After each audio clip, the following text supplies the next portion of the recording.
Hello and welcome to another video, this time on Stats A Level June 2022 paper, question 5, which is a probability question. And by the look of it, it is a two-way table question as well, which is not unusual nowadays. They seem to I really consider probability as being broadly speaking, three basic types. If you're not dealing with distributions anyway, if you're dealing with like a Venn diagram or a tree diagram, or in this case a two-way table, they all kind of like come under the same kind of chapter, at least when it's taught in the textbook. I'm not talking about binomial distribution or uniform distribution or basically probability distributions, which is also probability, but I've tried to focus this on probability in the Venn diagram, tree diagram, two-way table sense. Okay, let's have a look at it. A company with 1,825 employees. They're either professional, skilled, or elementary. The following table shows the number of employees in each classification. The two areas A and B where the employees live. So some live here, some live here. Okay, right. An employee is chosen at random. Find the probability that this employee is skilled. So we're going to have to do 275 plus 90, that's all the skilled employees, and divide by the total, which they're telling me is 1825, and so that comes to 365 over 1825, and that naturally comes to it's actually a fifth, 0.2. Lives in area B and is not professional, so they've got to live in area B and not be professional. That's this 170 here. It's going to be exactly the same kind of setup, and we're going to get 34 over 365 once you've cancelled it, and there we go. And that will do. Or you can write it as a decimal. It doesn't matter if you write it as a decimal or leave it as a simplest fraction. Okay, some classifications of employees are more likely to work from home. Now this is where it gets a bit more tough. 65% of professional employees in both area A and area B work from home. 40% of skilled employees in both Area A and Area B work from home. 5% of elementary employees in both Area A and Area B work from home. Event F is the employee is professional. We've got a little Venn diagram of this over here.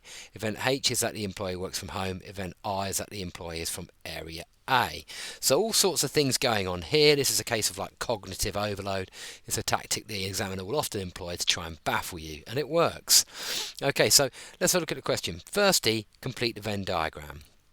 So R is that the employee is from area A, yeah? So straight away I'm thinking, well, R needs to add up to the total of the A's here, as they're all included in this Venn diagram, aren't they? They're all included. So let's have a look at what A adds up to. We've got 940, is that 215, 111, yeah, I'm just adding it up in my head. I'm just going to actually add it up on a calculator. I've decided it's going to be a lot easier. So let me just add up all of these. 740. Oh, and is this only including the people working from home? Let's have a look. F is professional, H is works from home, and R is that the employee is from area A. So no, this Venn diagram should in fact add up to what this two-way table adds up to. Now let me just look at all the people who live in area A. I'm just going to quickly add it up on my calculator. 740 plus 275 plus 260. That's giving me 1275. So at least I know now what area R should be adding up to. 1275. It's nice to know that, yeah. It's extremely useful because we've got some things in there already. Okay. It might be wise to put other totals on this table as well. What else are we interested in? We're interested in working from home. Well, that's different. Well, we're also interested in professional. And professional is 740 plus 380. And that comes to, 1 second,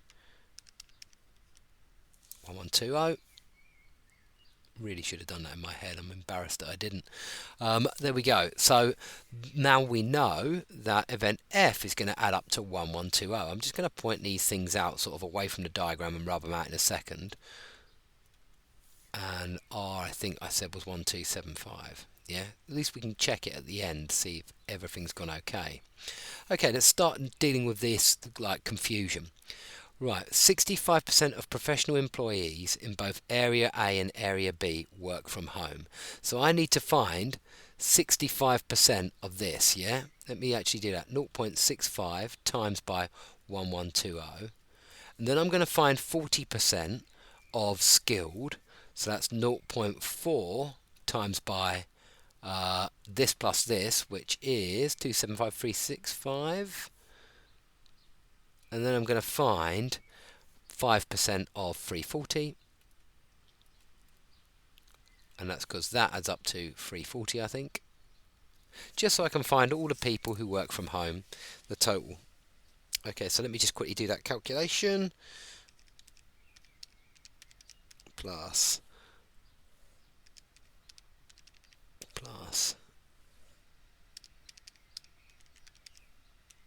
okay, I'm getting 891, yeah?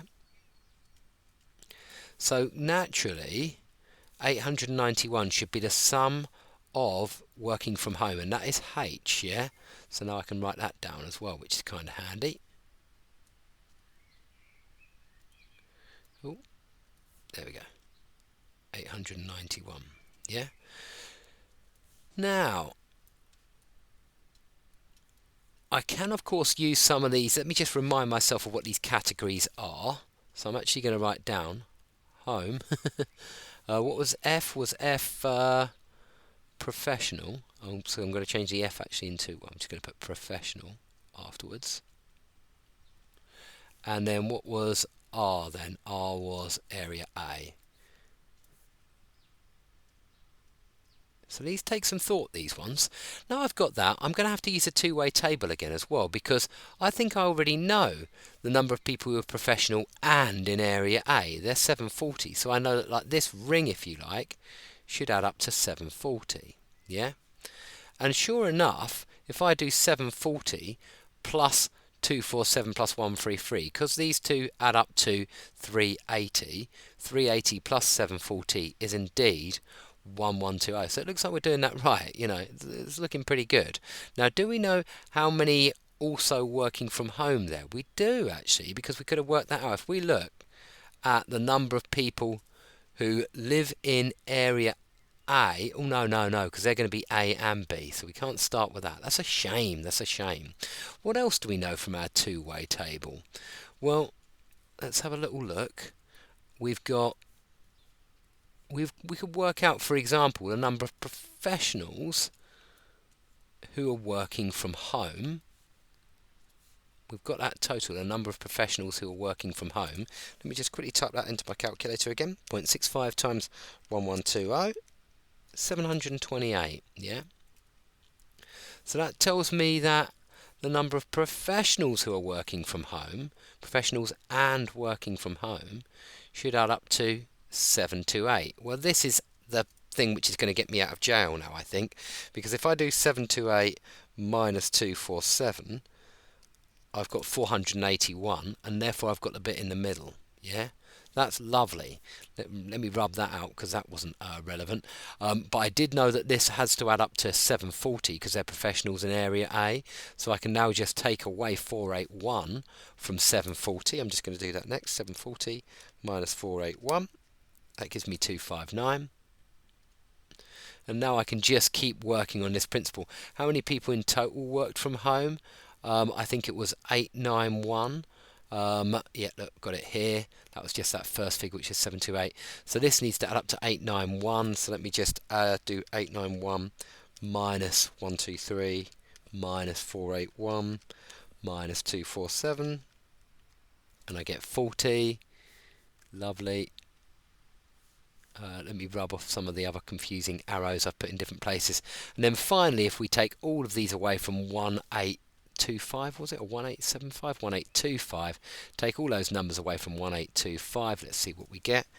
1825 minus 14 minus 123 minus 247 minus 481 minus 259. I imagine that a lot of careless errors are made in these kind of questions from just pressing the buttons a lot. 133. Okay, I'm getting 130 for the outside. And I'm just going to check my answers with I've actually got a mark scheme next door, and yet Yep, they're all correct. Perfect.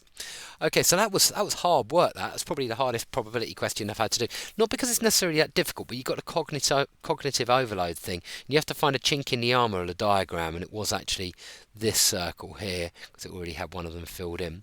Home and area A could have been a possibility. Oh no, because they're combining area A and B each time.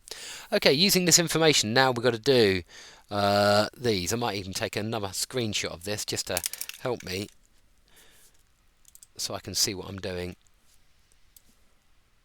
1 second, it will be a little bit easier for me to do these then. Okay, cool.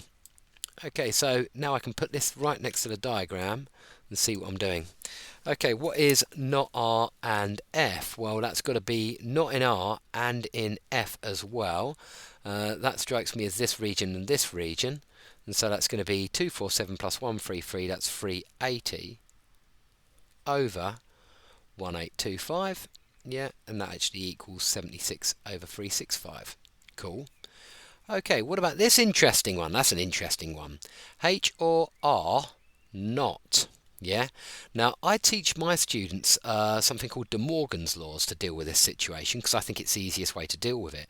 If you ever apply a not across a bracket with Boolean algebra, then both terms become not, but you must remember to change your or into an and, or your and into an or. So the other way around that this works with De Morgan's laws is it just works the other way around. Basically, you change ands into ors and ors into ands. I just prefer to see it like that because H or R not is basically not H and not R. So it's not allowed to be in H and it's not allowed to be in R. Well, that's just 133 plus 130, which is 263 over 1825. Do come and ask me about De Morgan's laws if you've never heard of them. Like they're really useful.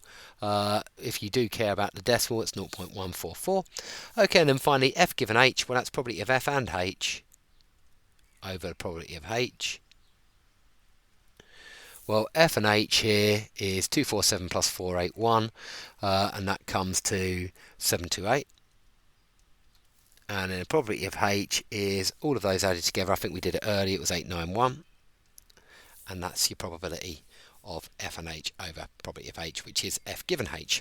Okay, is that the very last question? Anything else? No, I think that's it. Okay, hope that cleared things up. If you were confused on this question, keep up the hard work with stats, and well done. Bye-bye.